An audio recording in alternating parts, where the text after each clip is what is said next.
End of chapter exercise of chapter 3.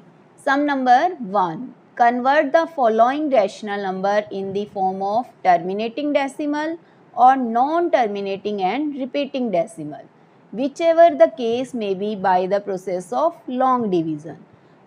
ये rational numbers given है हमें by the process of long division से हमें चेक करना है कि टर्मिनेटिंग डेसिमल एक्सपेंशन होगी या फिर नॉन टर्मिनेटिंग एंड रिपीटिंग। देखो रैशनल नंबर की 2 टाइप्स की डेसिमल एक्सपेंशन होती है, इधर टर्मिनेटिंग और नॉन टर्मिनेटिंग एंड रिपीटिंग। जब भी हम डिवाइड करते हैं रैशनल नंबर के न्यूमरेटर को डिनोमिनेटर से, इनमें से एक होगा, देखो या तो टर्मिनेट हो जाएगा, division eventually leaves a remainder of 0, यानी पूरा डिवीज़न कंप्लीट हो जाएगा, रिमाइंडर 0 आ जाएगा, तो वो कौन सी डेसिमल एक्सपेंशन हुई? टर्मिनेटिंग। फॉर एग्जाम्पल 3/8 का अगर हम करेंगे तो ये पूरा सॉल्व हो जाएगा, this is terminating decimal expansion. Page number 57 NCERT पर गिवन है ये आपका। और सेकंड क्या होता है? इट रिपीट्स मीन क्या होगा कि डिवीज़न जो है वो कंप्लीट ही नहीं होगी, division never reaches a remainder of 0, कभी भी आपका रिमाइंडर किसी भी स्टेप पर जाके 0 नहीं आएगा, but the sequence of digits begin to loop infinitely. क्या होगा? वही सेम स्टेप्स आपके रिपीट करते जाएंगे। 5/11 का है जैसे, तो क्या होगा? 0.454545 बार 4 5 रिपीट हो रहा है, इसे हम क्या लिखेंगे? 0.45 बार। तो ये कौन सी डेसिमल एक्सपेंशन हुई? Non terminating and repeating.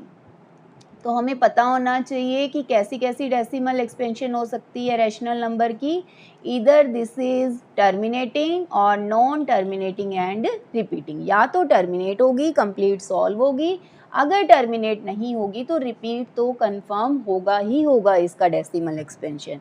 अब देखो हमें चेक करना है 3/50 का, तो 3/50 में हम क्या करेंगे? 50 से डिवीज़न करके 3 को 50 से डिवाइड करेंगे। देखो एक मेथड मैं आपको और भी बताऊंगी, एक बार हम डायरेक्ट करते हैं। तो क्या हम देखो 3 तो छोटा है तो 0 लगाएंगे, अभी भी ये तो 50 से छोटा है तो नेक्स्ट एक और 0 लेंगे, तो ये हो गया 6। 50 को 6 से मल्टीप्लाई करके 300 आता है, तो हमारा ये कंप्लीट सॉल्व हो गया, रिमाइंडर 0 आ गया। रिमाइंडर 0 आ गया, इट मीन्स एक ऐसी डेसिमल एक्सपेंशन बन गई है 3/50 इज इक्वल टू 0.06। तो कैसा डेसिमल एक्सपेंशन हो गया बेटा? ये terminating decimal expansion, this is terminating decimal expansion. और कैसे कर सकते हैं हम इसे? ये तो देखो 50 था, मान लो आपका ऐसे होता 3/5000, तो क्या हम 5000 से डिवाइड करते? इसका शॉर्टकट भी होता है, देखो 3/5 को आप डिवाइड कर लो, 3/5 को डिवाइड किया तो कितना आएगा? 0.6। अब हमें चाहिए क्या? 3/5000, तो 3 ज़ीरोज़ और है मतलब, तो हमें क्या करना होगा? 1000 से और डिवाइड करना है, तो 3 प्लेस लेफ्ट में शिफ्ट हो जाएगा डेसिमल। क्या होगा? जैसे यहाँ है 3 प्लेस लेफ्ट में ले आओ, 3 प्लेस लेफ्ट में 1 2 3, तो ये आपका आंसर आ जाएगा। तो डायरेक्ट हम 3/5 से भी 3/5000 कैलकुलेट कर सकते हैं। ऐसे ही 3/5 से 3/50 करना था, तो 1 प्लेस लेफ्ट में शिफ्ट हो जाएगा, तो कितना बनेगा? 0.06। तो हम इस टाइप से भी कर सकते हैं, और अगर आपने 5000 से डिवाइड करके करना है तो आप वो भी कर सकते हो। ठीक है, अब 5000 5 लाख तक कुछ भी हो सकता है यहाँ, तो हम क्या करते हैं, एक बार 3/5 जैसे किया सॉल्व, फिर लेफ्ट में शिफ्ट कर दी डेसिमल को हमने। बाकी आपको जैसे ठीक लगे, दोनों से आंसर तो सेम ही आना है। तो ये कौन सी डेसिमल एक्सपेंशन हुई? टर्मिनेटिंग। नेक्स्ट है 2/9। अब 2/9 में हम क्या करेंगे? 9 से डिवाइड करेंगे 2 को, तो डेसिमल लगाया, 0 लगाया, तो 9 2 18।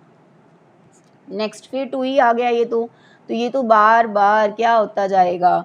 2 ही रिपीट होता जाएगा। ये तो सेम ही देखो यहीं से रिपीट होना स्टार्ट हो गया, तो हम क्या लिख सकते हैं? 0.2 बार। ये डिजिट रिपीट हो रही है ना, जो रिपीट हो रही है उस पर बार लगाओगे।